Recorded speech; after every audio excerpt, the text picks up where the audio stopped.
Hello विद्यार्थी मित्रांनो, आपल्या सर्वांचं स्वागत आहे माझ्या सायन्स बाय शाह सर या युट्यूब चॅनलवर।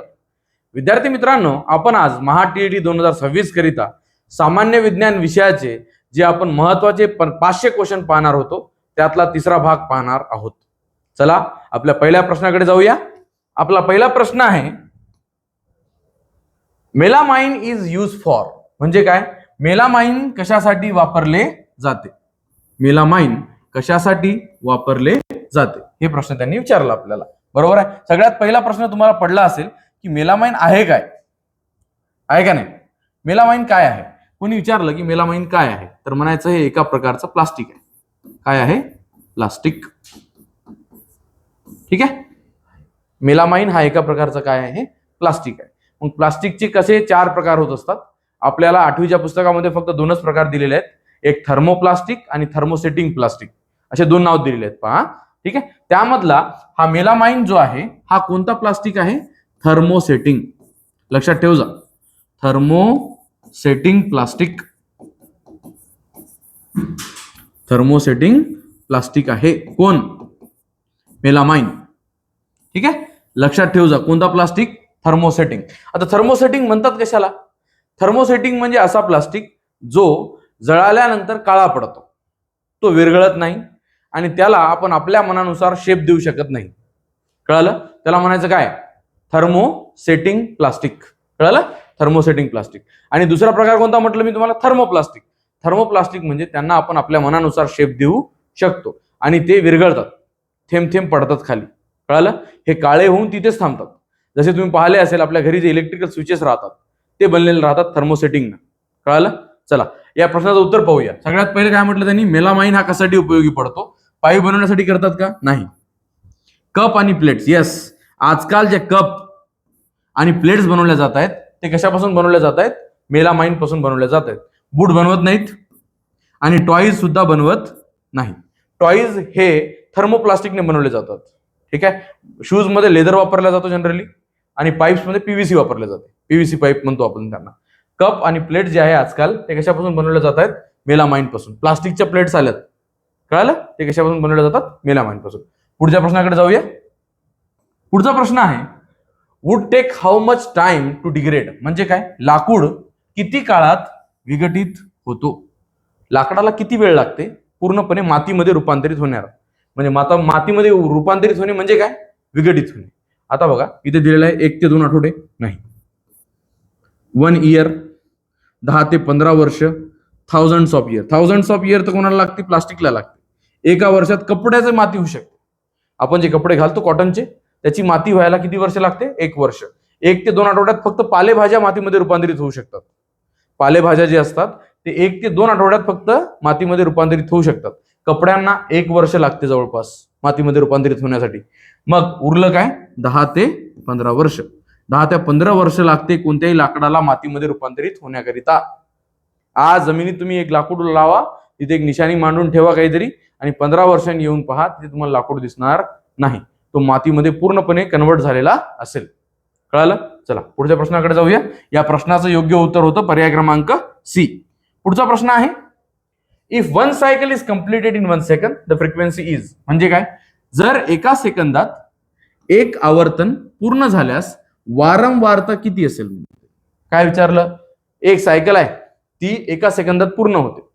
एक सायकल एका सेकंदात पूर्ण होते का? मग त्याची फ्रिक्वेन्सी सुद्धा एकच असायला पाहिजे। फ्रिक्वेन्सी म्हणजे वारंवारता। मग मी म्हटलं असं तुम्हाला 10 सायकल पूर्ण होतात किती? 10 सेकंदात। मग म्हटलं असं 10 आपण। कळालं का? एक लक्षात ठेव जा, एका सेकंदात किती सायकल कंप्लीट होतात त्यालाच त्याची काय म्हणतात? वारंवारता म्हणतात। कळालं का? वारंवारता म्हणजेच काय?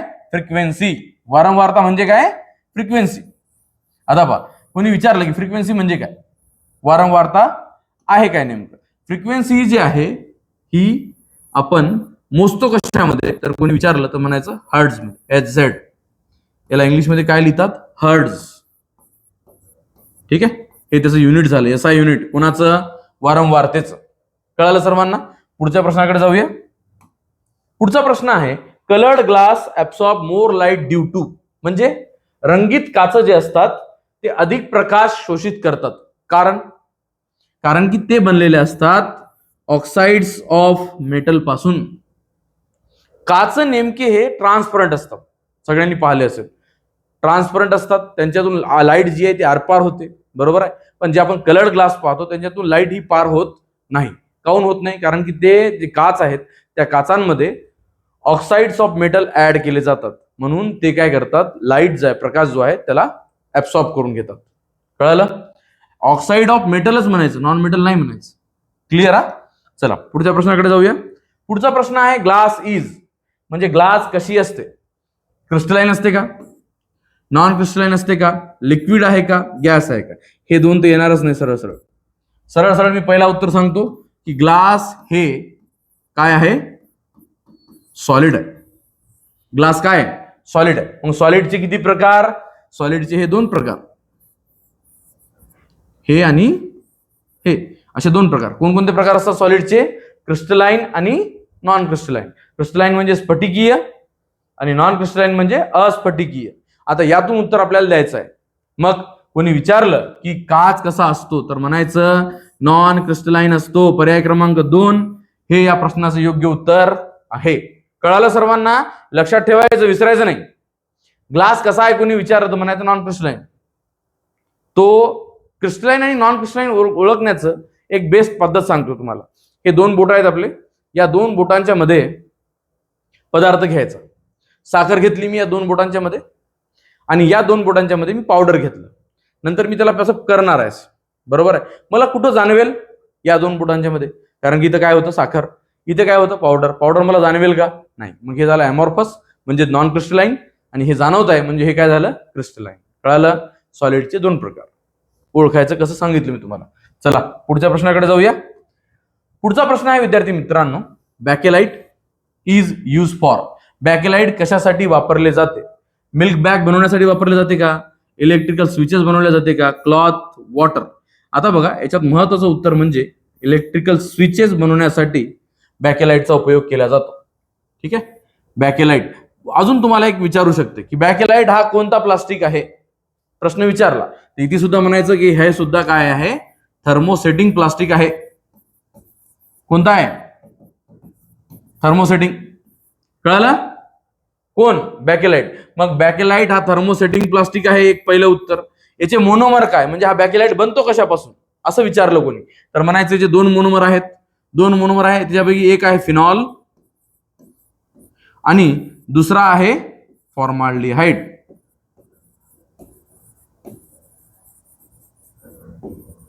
फॉर्माल्डिहाइड आणि फिनॉल हे दोन त्याचे मोनोमर आहेत. काय आहेत? मोनोमर. कोणकोणते मोनोमर आहेत? हे दोन मोनोमर आहेत. कुणाचे? बॅकेलाइटचे. कळालं? सगळ्यांना लक्षात ठेवायचं, बॅकेलाइट हा एक थर्मोसेटिंग प्लास्टिक आहे, म्हणजे तो जळाल्यानंतर थेंब थेंब गळणार नाही, तो काळा पडेल. इलेक्ट्रिकल स्विचेस सुद्धा काळेच पडतात, पहा.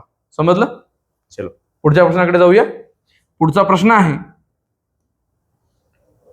If all air is removed from the bell jar the sound will.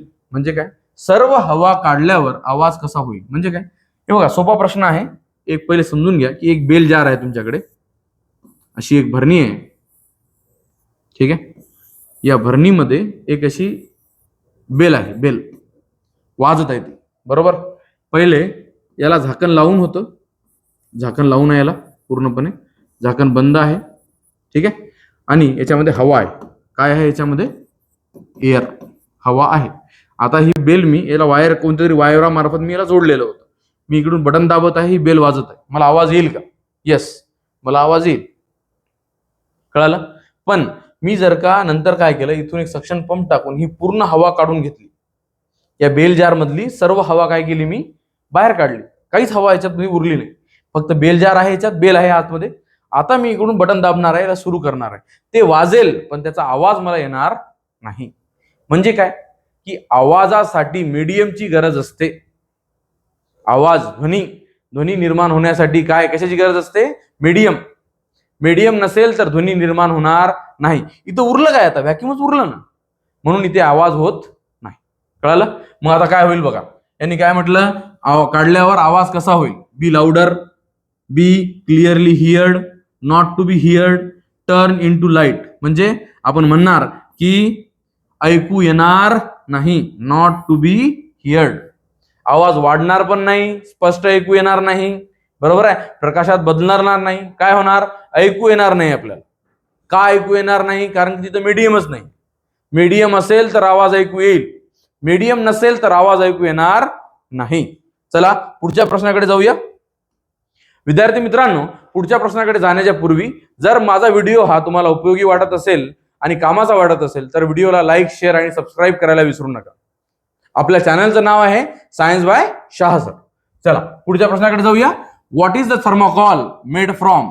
Thermocol हा कशापासून बनलेला असतो सांगा. थर्मोकॉल, थर्मोकॉल सगळ्यांनी पाहिला असेल, कळलं. थर्मोकॉल हा बनलेला असतो कशापासून? पॉलिस्टायरीन पासून.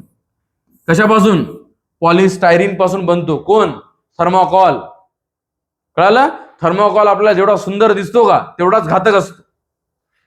तो जमिनीखाली तुम्ही गाडून टाकला, इथून 100 वर्षानंतर तो पाहिला तरी त्याचं मातीमध्ये रूपांतरण होणार नाही, तो विघटनशील नाहीच. कोण? थर्मो. तो कशामध्ये येतो? प्लास्टिक मध्ये येतो. कोण? थर्मोकॉल. कळालं सर्वांना.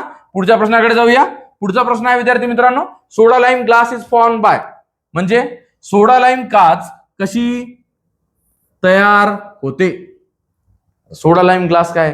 ग्लासचाच एक प्रकार आहे. ग्लासचे वेगवेगळे प्रकार आहेत पहा.